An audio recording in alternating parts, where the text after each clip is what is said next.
بسم اللہ الرحمن الرحیم۔ متروں میں ٹھیک ہوں۔ متروں میری اور نیزا ارجنٹائن کی طرف پرواز کر گئے۔ میری کا مضبوط جنگی ہیلی کاپٹر تھا اور اس میں بہت گنجائش تھی، کافی افراد اور سامان بھی آ جاتا تھا۔ کئی دن کی مسافت طے کرنے پر وہ ارجنٹینا پہنچ گئے اور سیدھے ایمبیسی گئے۔ وہاں انڈیا کی ایمبیسی نہیں تھی تو اجول نے انجم خان کے ذریعے سوئٹزرلینڈ کی ایمبیسی میں سے دونوں کا اسٹے کروایا تھا۔ اس طرح جہاں انڈیا کی ایمبیسی نہ ہوتی وہاں اجول یونان یا بحرین یا کوئی اور ملک جہاں ناطے داری ہو وہاں سے ایمبیسی میں لنک نکال لیتا۔ اس طرح معاہدہ مضبوط اور بغیر شک و شبے کے گنجائش کے تحت تکمیل پا جاتا تھا۔ 2 دن ایمبیسی میں قیام کیا۔ نیزا عملے کے ساتھ مارکیٹ گیا اور کچھ کھانے کا سامان لایا، چند جوڑے بھی خریدے۔ گھر سے اجول نے 5 کلو ہنی بھی دیا تھا اور گڑ بھی 5 کلو دیا۔ ہنی تو ٹھیک تھا بٹ گڑ وہاں کی گرمی میں جلد پگھل گیا اور شیرہ بن گیا تو پھینک دیا گیا۔ حیرت ہے، جلندھر کا گڑ بھی پگھل گیا۔ میری حیرت سے بولی۔ نیزا کالے چنے لایا تھا، اچھا کھجور عمدہ پیکنگ میں تھا اور کافی ڈرائی فروٹ تھا۔ ہضم ہو جائے گا کہ ہارڈ ورک زیادہ ہے؟ نیزا نے کہا ہاں۔ نیزا نے کہا۔ میری نے سامان دیکھ کر تسلی کر لی۔ اب تو میں ساتھ ہوں، روز سے تمہیں خطرہ نہیں ہے، سو میں کال کروں تو لیبرنگ کے لیے نفری فوراً بھیجنا۔ نیزا نے ایمبیسیڈر سے کہا تو وہ نادم ہو گیا۔ ایک دن اور آرام کر کے یہ دونوں مقررہ جگہ پر آ گئے۔ وہاں تپش بہت تھی، ایک جگہ لینڈنگ کر لی گئی۔ پہاڑیوں کا وسیع سلسلہ تھا، چند گھاٹیاں تھیں، دونوں گھاٹیوں میں اتر گئے اور سروے شروع کر دیا، مگر 2 دن تک کوئی رزلٹ نہ نکلا تو نیزا نے بلاسٹنگ مشین منگوا لی۔ بارود میری نے جگہ جگہ نگرانی میں لگوایا اور وقفے وقفے سے بلاسٹ کیا جانے لگا۔ وہاں تباہی مچ گئی تو یہ دونوں بھی ایمبیسی آ گئے۔ 2 دن اسٹے کیا اور پھر گئے تو مٹی کنکر بیٹھ گئے تھے، مگر فضا ابر آلود تھی اور وہاں بارش کا امکان نہیں تھا۔ خشک پہاڑیاں تھیں، پانی بھی نہیں تھا۔ بارود سے جگہ جگہ وسیع دراڑیں پڑ گئی تھیں۔ دونوں اللہ کا نام لے کر ایک بڑی دراڑ میں چلے گئے، پانی اور آلات لگا کر کام میں لگے۔ چند دراڑوں میں کامیابی ہوئی تو اندر پھر بارود لگوایا، بلاسٹ کیا گیا اور واپس ایمبیسی آ گئے۔ 2 دن بعد کیپٹن نے آ کر اطلاع دی کہ گرد نہیں بیٹھی تو نیزا نے پانی کا تیز چھڑکاؤ کرنے کا حکم دیا۔ ایئر فورس کے 2 جنگی طیارے ٹینکر لے آئے اور گھنٹہ تیز پانی کے پریشر میں کل تک مٹی بیٹھ گئی۔ یہ دونوں سویرے پہنچ گئے۔ ہلکا بارود تھا، وہ نیزا خود فٹ کر کے لگا لیتا۔ ہلکا سا دھماکہ ہوتا تو چٹان پھٹ جاتی تو نیزا کنکر کدال کی مدد سے نکال لیا کرتا۔ 2 بار بارود لگانے سے گہری دراڑ بن گئی۔ نیزا نوکدار کدال سے نوکیلے پتھر توڑنے لگا کہ متروں وہ جگہ تنگ تھی جہاں نیزا تھا، 2 بندے نہ بیٹھ سکتے اور بیرو میٹر نے وہاں نشاندہی کی تھی۔ میری روحانیت کے درجے پر تھی، ایک دم نیزا کو کھینچ کر باہر کیا۔ جگہ تنگ تھی، نیزا رخ ریورس نہ کر سکتا تھا۔ میری نے کھینچا، نیزا بھی بوکھلا گیا کہ کیا ہوا۔ نیزا کو میری نے تیزی سے دراڑ سے گھسیٹ لیا۔ نیزا پہلو کے بل گر گیا۔ یہ سب اچانک ہوا، نیزا سنبھل نہ سکا، پہلو کے بل گر گیا تو میری تیزی سے اسے اٹھانے آگے بڑھی کہ دراڑ سے تڑاک تڑاک کی آوازیں ابھریں۔ جگہ بہت تنگ تھی، نیزا توازن نہ برقرار رکھ سکا تو میری نے تیزی سے اسے سینے کی اوٹ دے دی۔ نیزا ہری اپ موو کرو، وہ بولی ہی تھی کہ مترو دراڑ سے انگارے کی طرح کاسٹک اڑ کر میری کی پیٹھ بری طرح گھائل کر گیا۔ تب تک نیزا سنبھل کر میری کو بھی وہاں سے نکال لایا۔ میری نے درد سے ہونٹ بھینچ لیے۔ نیزا نے اسے اپنا کوٹ پیٹھ پر ڈالا تو وہ پیٹ کے بل لیٹ گئی۔ کاسٹک ہے، غالباً جلد اڑ گئی ہوگی۔ نیزا گھبرا گیا۔ میری لمبے لمبے سانس لیتی تھی، وہ بے حد بہادر تھی، جلد خود کو سنبھال لیتی۔ نیزا پریشان مت ہو، وہ کروٹ کے بل ہو گئی۔ نیزا اسے ساتھ لگا لیتا ہے، جب خطرہ تھا تو مجھے پیر سے باہر گھسیٹ لیتی۔ نیزا تعصب سے بولا، پیر یا لیگ پکڑتی تو تم گر جاتے، چہرہ پتھروں پر لگتا، حسن داغی ہو جاتا۔ میری اس پر ہاتھ پھیرتے ہوئے بولی، دونوں کتنی دیر روتے رہے۔ نیزا مجھے کچھ ہو جائے تم سنبھال لو گے، تمہیں کچھ ہو گیا تو میں کیسے سنبھالتی؟ نیزا نے اسے چند انجیکشن لگایا اور اس کا نیا ڈریس لے آیا اور بلاؤز کی پیٹھ میں مرہم اچھی طرح لگایا تو میری نے لباس اتار دیا۔ پہلے بلاؤز پہنا، اوپر نیا لباس پہن لیا اور میری کو ہیلی کاپٹر میں لے آیا، کچھ کھلا کر سلا دیا اور خود ہیلمٹ زرہ پہن کر کام میں لگ گیا تو مترو کاسٹک کی وسیع پیمانے پر دریافت ہوئی، مگر بیرو میٹر مزید نشاندہی کر رہا تھا۔ نیزا ہلکا بارود لگاتا، بلاسٹنگ کرتا، ٹنل بنا کر کافی آگے چلا گیا۔ جلد میری بھی آ گئی، وہ مضبوط اعصاب کی مالک تھی، ٹنل کے ساتھ بلاسٹنگ کرتی نیزا سے جا ملی تو مترو پلاٹینیم جسے سفید سونا کہتے ہیں اس کے وسیع ذخائر تھے۔ نیزا نے ٹیم بلوا لی اور جگہ جگہ اندر ٹنل میں بارود لگوایا، بلاسٹنگ کروائی تو پہاڑی اندر سے پھٹ گئی تو 5-5 کلو کے سفید سونے کے ڈلے پتھروں کے ساتھ لڑکتے تھے۔ لیبرز آنکھیں پھاڑ پھاڑ کر دیکھتے تھے۔ نیزا نے ایک ڈلہ اٹھا کر مشین سے چیک کیا تو وہ خالص پلاٹینیم تھا۔ تھینکس گاڈ، نیزا نے کہا اور ایمبیسی میں رابطہ کیا اور وہاں سے پروجیکٹ ماسٹر کو بھیجنے کو کہا۔ پروجیکٹ ماسٹر سے اجول کا معاہدہ ہوا تھا، وہ جلد نفری کے ہمراہ آ گیا تو نیزا نے سروے کروا کے اس پروجیکٹ کی تکمیل کے معاہدے پر دستخط کر دیے۔ میری نے بھی سائن کر دیے۔ پروجیکٹ ماسٹر حسرت سے نیزا کا طواف کرنے لگا۔ Okay, best wishes dear brothers. Niza نے مسکرا کر اس کا کندھا تھپکا اور میری اور وہ وہاں سے چند میل کے فاصلے پر پہاڑیوں پر چلے گئے۔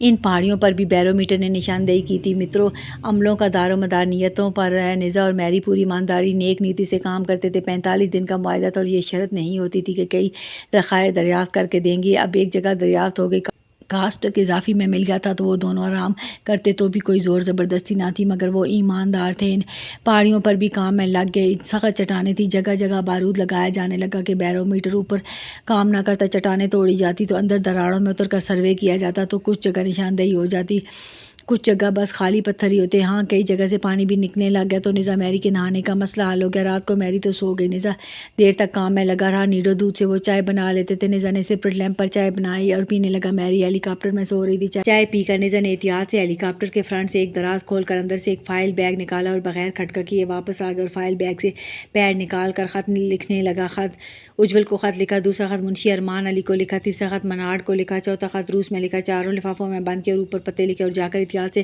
ہیلی کاپٹر میں رکھایا۔ آ کر بیگ میں سے کھانے کو کچھ تلاش کیا، نہ ملا تو بیٹھ کر چینی پھانکنے لگا۔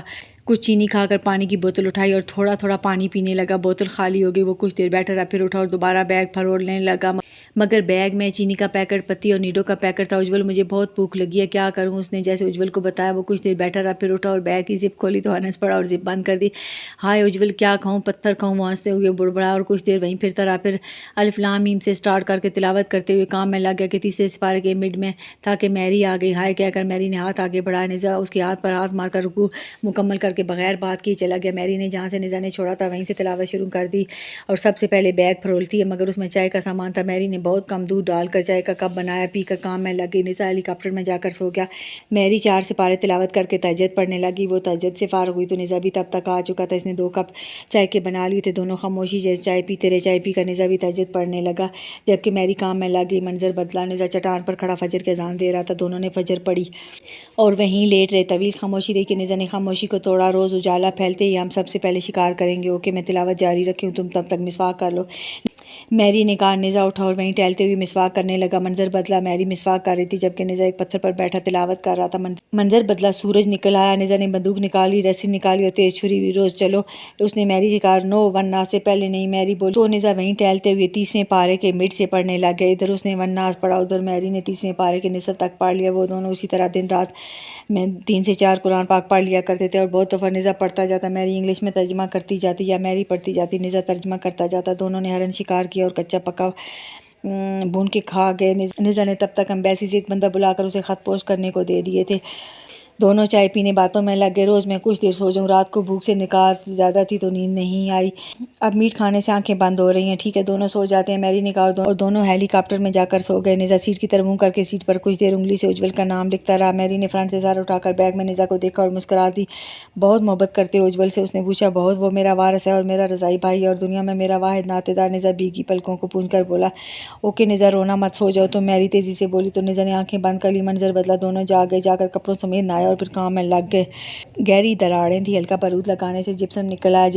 جپسم کو توڑا گیا تو آگے جپسم کی وسیع مقدار دریافت ہو گئی اور پھر ساتھ چونا بھی نکلنے لگا۔ دونوں تپش سے نڈھال ہو گئے تھے، رات دیر تک کام میں لگ رہے مگر ان 2 چیزوں کے علاوہ کچھ نہ نکلا۔ فجر پڑھ کر نزا سو گیا جبکہ میری لگی رہی سورج چڑھے۔ نزا جاگا تو ساتھ پہاڑی سے پلاسٹر آف پیرس بھی نکل رہا تھا۔ نزا نے لیبر بلوا لی اور وسیع کھدائی میں ٹنوں کے حساب سے پلاسٹر آف پیرس نکلنے لگا۔ 3 دن لگاتار وہ کام میں لگے رہے مگر پہاڑی ساری کٹ گئی اور کچھ نہ نکلا۔ اوکے نزا، اس پہاڑی کے اندر اور کچھ نہیں، میری نے ایک جگہ بیٹھتے ہوئے کہا۔ نزا نے عصر کی اذان دی۔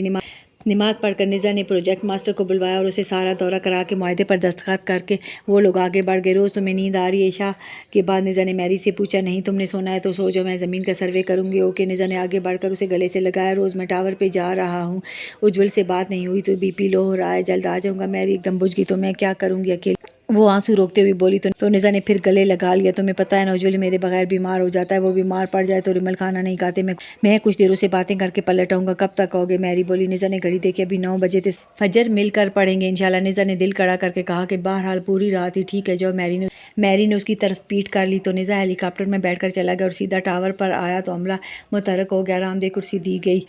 سر، اجول کو کال ملانی ہے یا یوون کو؟ آپریٹر نے پوچھا۔ اجول کو ملا دو۔ اجول کو ایئر بیس میں کال گئی تو آپریٹر نے بتایا وہ شملہ گئے ہیں۔ نزا نے شملہ کال ملانے کو کہا۔ وطن نارائن کے آفس میں بیل آنے لگی، وہاں نندا جی، اجول اور وطن نارائن بیٹھے تھے اور ایک اور آدمی، وہ پرسنل سیکرٹری تھا۔ اس نے فون اٹھا لیا۔ مین ٹاور سے آپریٹر نے بتایا کہ ارجنٹائن سے نزا کی کال ہے، وہ اجول سے بات کرنا چاہتے ہیں۔ اجول کو ایک دم اچھو لگ گیا۔ نندا جی نے تیزی سے اسے پانی پلایا اور سینہ پیٹ ملتی بولی، स्वीट हार्ट सिग्नल ड्रॉप हो रहे हैं, आवाज़ नहीं आ रही। उज्जवल ने गुस्से से निंदा जी को जोर से धक्का दिया। वो कुर्सी के साथ जा लगी कि वतन नारायण ने संभाल लिया। भाई है वो मेरा, उज्जवल जोर से चीखा।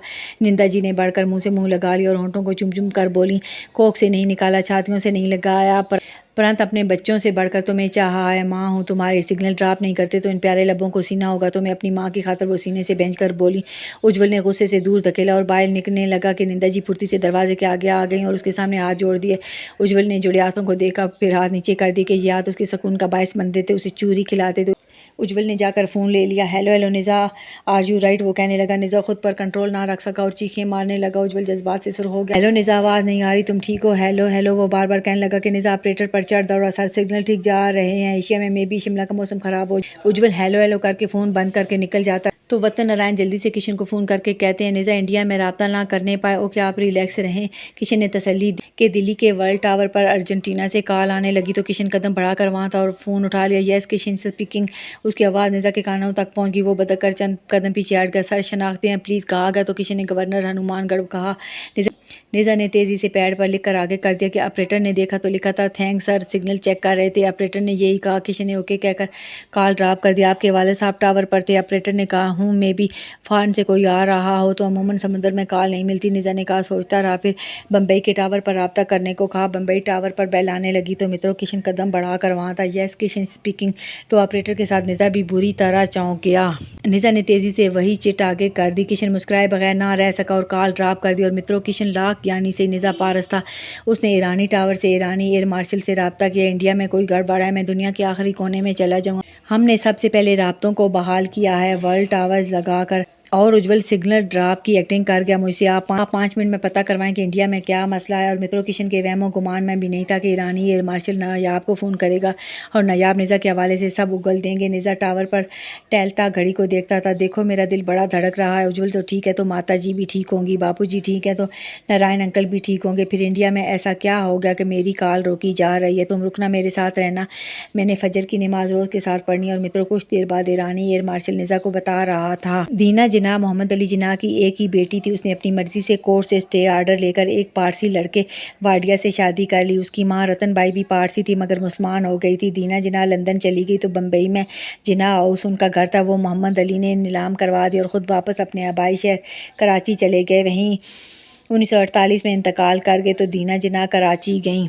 जनाजे पर और फिर पाकिस्तान ना आई।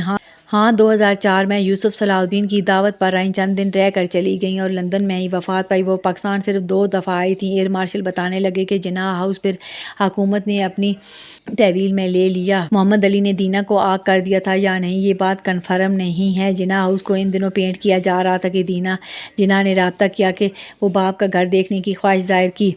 वतन नारायण और किशन को कोई इतराज़ नहीं था। दीना जिना ने कहा कि वो इस घर की वारिस हैं और वो इसका कब्ज़ा लेना चाहती हैं। किसी को कोई इतराज़ नहीं था, सब राज़ी थे। इस तरह दीना जिना बम्बई आकर रहने लगेगी। कागजात तैयार हुए कि सारा मामला सरपंच मुकेश कुमार के नोटिस में आया तो वो बुरी तरह भड़क के दीना स्टे आर्डर लेकर अलग हो गई थी। वो बागी लड़की है, उसका जिना उस पर कोई हक नहीं, वो इंडिया में नहीं आ सकती। वतन नारायण और किशन का झुकाव अब भी दीना की तरफ था। जलियान भी रजामंद थे कि दीना बम्बई आकर रहे, बस लेकिन मुकेश जीना संभले तो दीना यूं कहे ना वो वाडिया का खा चुकी, अब दोबारा से उस तारीख को दोहराना चाहती है जो हम भूल चुके हैं और मैं ये नहीं होने दूंगा। मुकेश जी चुप ना कर रहे थे। उनके ताया जितन भी गुजर गए थे, बड़ा रहा कोई नहीं था तो वो खुद मुख्तार थे। वतन नारायण तब कर खड़े हो गए। किशन तेजी से आगे बढ़ा और बाजू थामे मगर वतन नारायण ने गुस्से और गरूर से किशन के हाथों को झटक दिया और जाकर मुकेश जी का बाजू पकड़ा और तकरीबन घसीटते बैग कमरे में ले गए और सोफे पर दे मारा। उनकी चीख निकल गई। वतन नारायण ने जाकर सीने पर पैर रख लिया। सख्त सोल वाले शूज थे। वतन नारायण ने पैर से सीने को दबा लिया। मुकेश जानते हो ना, हमें धूल भी नहीं हो तुम हमारे पैरों की। हम आज भी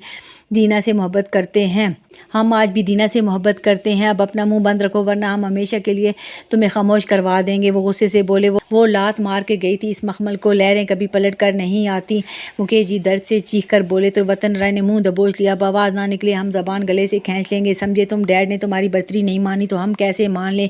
जिना हाउस की दीना वारस है और हम उसे विरासत देंगे, वतन नारायण ने तलख लहजे में कहा और पैर हटा लिया। वो सांस दुरुस्त करने लगे इंडिया में दीना रहेगी या मुकेश, ये मेरा भी आखिरी फैसला है। मुकेश जी भी हट से बोले और रूम से बाहर निकल गए। वतन नारायण ऐवान में और सीट पर बैठकर लंबे लंबे सांस लेने लगे। फिर चीफ जस्टिस उमर राजपूत को मुखातब करके बोले, हमें कोई इतराज़ नहीं बल्कि खुशी होगी कि दीना जिन्ना को जिन्ना उसका वारस बनाया जाए, कि वो उसकी वारस है।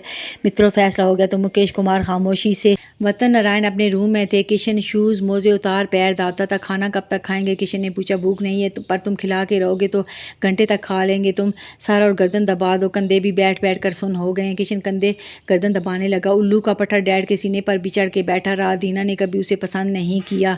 वतन नारायण ने खफकी से कहा तो किशन ने माथा मुंह चूम लिया। बस भी करें नारायण भाई, जब फैसला हो गया तो गुस्से से क्या हासिल। किशन ने बैठकर हाथ पकड़ लिए, चूम कर आंखों से लगाए।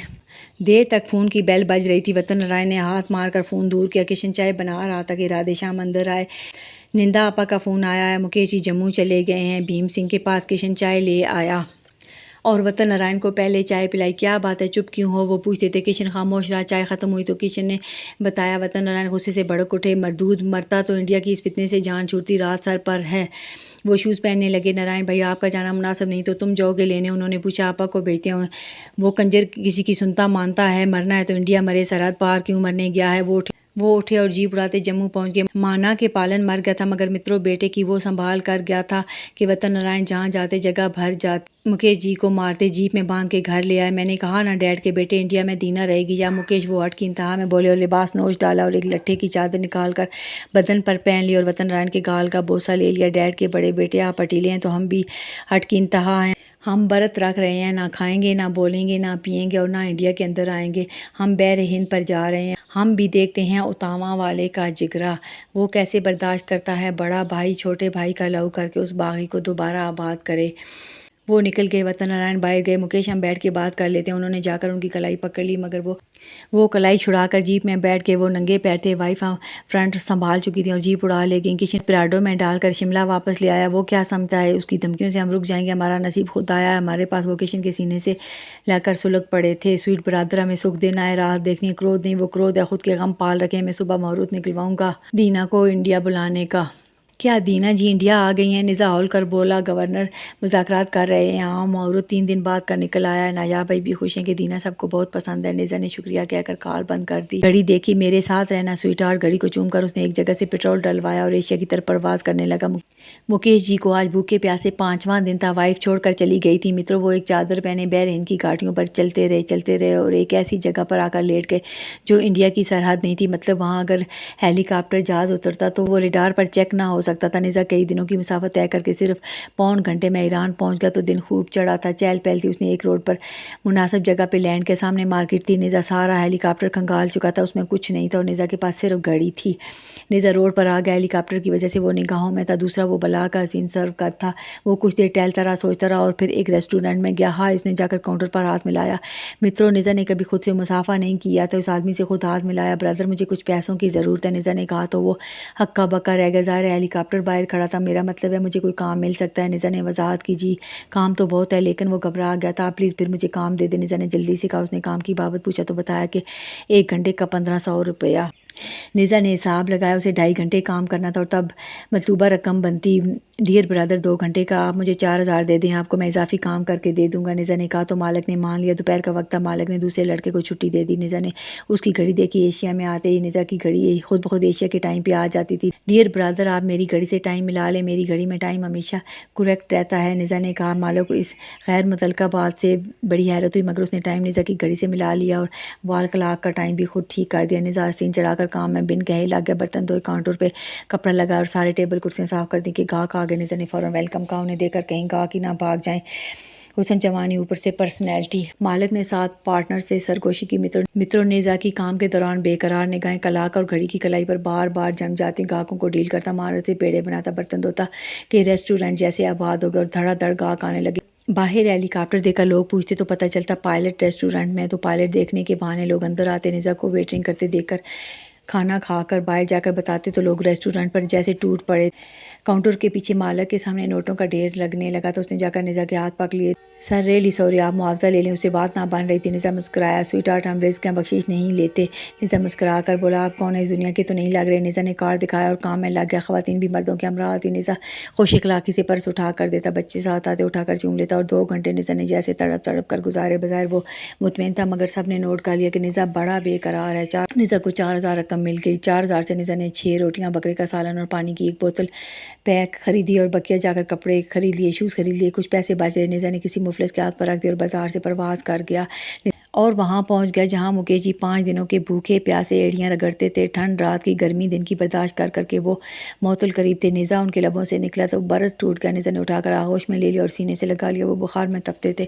निज़ा कुछ देर पीठ मलता रहा, फिर साथ बैग से खाना निकाल कर गर्दन मली और खिलाने लगा। वो निकलने लगे तो निज़ा बहुत छोटे नवाले मुँह में डालता। वो 3.25 रोटियाँ खा के बस हो गए। निज़ा ने आधी रोटी चंद नवाले बनाकर खा ली और 2 रोटियाँ लपेट कर बैग में रख दी और लिबास खोला। सॉक्स, शर्ट, कोट से टैग उतारी, अंडर गारमेंट्स भी थे, इन्हें उठाकर खड़ा किया। वो लड़खड़ा गया। निज़ा सहला कर संभाल लेता है, आप मेरे पीछे खड़े होकर लिबास बदलें। निज़ा ने समझाया तो उन्होंने ऐसा ही किया। निज़ा ने चादर को, रैपर्स, टैग सबको आग लगा दी। कुछ सोचा, बैग से मोटा मारकर निकाला और एक सामने चट्टान पर निज़ा किशन लिख दिया, हाथों पर उठाया और हेलीकॉप्टर में लिटा दिया और तैयारा उड़ाता बम्बई। किशोर, मनार, धर्म, नितिन सब ने देखा। निज़ा हाथों पर उठाकर रूम में ले गया, शूज़ उतारे और बेड पर डाल दिया और ऊपर कंबल डाला। नब्ज़ देखी तो बुखार दम तोड़ गया था। उज्जवल के दादा हम रेज़ के अगर मुंह में नवाले डालना जानते हैं तो मुंह से नवाले निकालना भी हमें आता है। वो बागी जवानी के नशे में बूढ़ी हड्डियों को ताप देकर मखमल में छेद लगा के गई थी, आज अपनाने नहीं आई, दोबारा से हिंदुस्तानियों का तमस्खर उड़ाने आई है। अभी तो मैं ढाल के बगैर आया हूँ, ढाल आ गई तो ज़मीन उसे जगह नहीं देगी। जो आप पर गुजर गया वो मैं मोड़ नहीं सकता। हाँ लगाए घाव पोर पोर से खींच लेता हूँ। निज़ा उन पर झुक गया तो मुकेश जी ने चढ़ी सांसों में उसके मुँह पर हाथ रख दिया। मगरिब की अज़ान हो रही है, नमाज़ पढ़ लो, कज़ा हो जाएगी। वो मुश्किल बोले, मैं अपनी 5 नमाज़ें पढ़ चुका हूँ, अब फजर रोज़ के साथ पढ़ूंगा। मैं टाइम में सफ़र कर रहा हूँ तो ये मगरिब मेरी नहीं है। निज़ा बोला और उन पर कंबल डाल कर निकल गया और वहाँ से हेलीकॉप्टर उड़ाता बरआज़म तय करता। वो अर्जेंटाइन था, मैरी मुराकबे में थी। निज़ा ने टाइम देखा, थैंक्स, बहुत साथ दिया आज तुमने। निज़ा ने घड़ी चूमी और अजान कह दी। मैरी मुराकबे से निकल आई और उसे अजान देते देखने लगी। अजान देकर निज़ा ने उससे हाथ मिलाया और बैग से 2 रोटियां निकाल कर दी। मैरी रोटियां देकर खुशी से खिल उठी और चंद नवाले बनाकर खा गई। रोज़ कुछ देर गले लगाओ मुझे, निज़ा थकन से बोला, जमात कराओ। मैरी गुस्सा हुई। नमाज़ पढ़कर मैरी ने 2 कप चाय के बनाए, रोज़ मेरे गले लगो प्लीज़। निज़ा रुआन सा होकर बोला। मैरी ने गौर से देखा, क्या हुआ, खैरियत है? उज्जवल से बात हुई थी, वो करीब चली आई। इतने गंदे हो रहे हो, हुआ क्या है तुम्हें? मैरी ने बेख्तियार सीने से लगा लिया तो निज़ा एकदम उसे लिपट कर बुरी तरह रो पड़ा। मैरी ने देखा और सारा पढ़ लिया। उसने पानी में नीडो घोल कर उसे पिलाया तो निज़ा और ज़्यादा रोने लगा। वो खुद भूखा प्यासा था। निज़ा, अमरेज़ के अम्मान हैं, तुम हथियार हो, मैं ढाल हूँ। तुम्हारी हम दोनों भी हमारा है और कल भी। तुम दादा की हमेशा रहने वाली आस हो, वो मान कर ना दे, मगर वो उस जगह बैठ गए जहाँ तुम्हें पहुँचने में परेशानी ना हो और किसी को खबर भी ना हुई। तुम पलक का इशारा करो, वो कलमा पढ़ लेंगे। तो तुम रिज़ को इजाज़त दो तो डैड दीना को इंडिया आने दे, रोक लो तो डैड को ज़रूरत नहीं है तो फिर गम ना करो। निज़ा के पास सिर्फ दूर की निगाह नहीं है, वरना मुखिया जी 99,999 संगरेज़ा पाकर भी उस स्टेज पर ना पहुंच सके जिस पर तुम हो। तुम खुद वरदान हो, तुम खुद रिज़ को। मैरी शफकत नरमी से उसे बहलाती रही तो उसका जी हल्का हो गया। सूरज अभी नहीं निकला था। निज़ा उसे बताकर जनीवा रवाना हो गया। उसने कपड़ों समेत नहा लिया था। वहाँ से निज़ा ने इंडिया आर्डर भिजवाया कि दीना जिना के पास इंडियन शहरियत नहीं है, वो स्टे लेकर इंडिया छोड़ गई थी तो अब हम उन्हें पनाह नहीं देते। निंदा जी बार बार माथा मुँह चूम कर कहती हैं, आप खाना खा लें। वो मुसलसल इनकारी थे कि जलियान आया। उनके पास आधा किलो अंगूर था। वतन नारायण ने अंगूर देखा और बोले, अगर तुम हमें अंगूर खिलाना चाहते हो तो हम नहीं खाएंगे। वो उज्जवल से पट्टी पढ़ कर आए थे। नारायण भाई ना खाएं, मैं मुजीब सिद्दीकी को बुलाता हूँ। इतना कहकर वो नंबर मिलाने लगे। वतन नारायण ने रेडियो सर्विस के नंबर देके तो फ़ौरन उठकर बैठ गए और अंगूर खाने लगे और खाना भी करीब खा लिया और खा लिया। किशन खामोशी से पहाड़ों पर चला गया था। सुना है लोग उसे आंख भर के देखते हैं।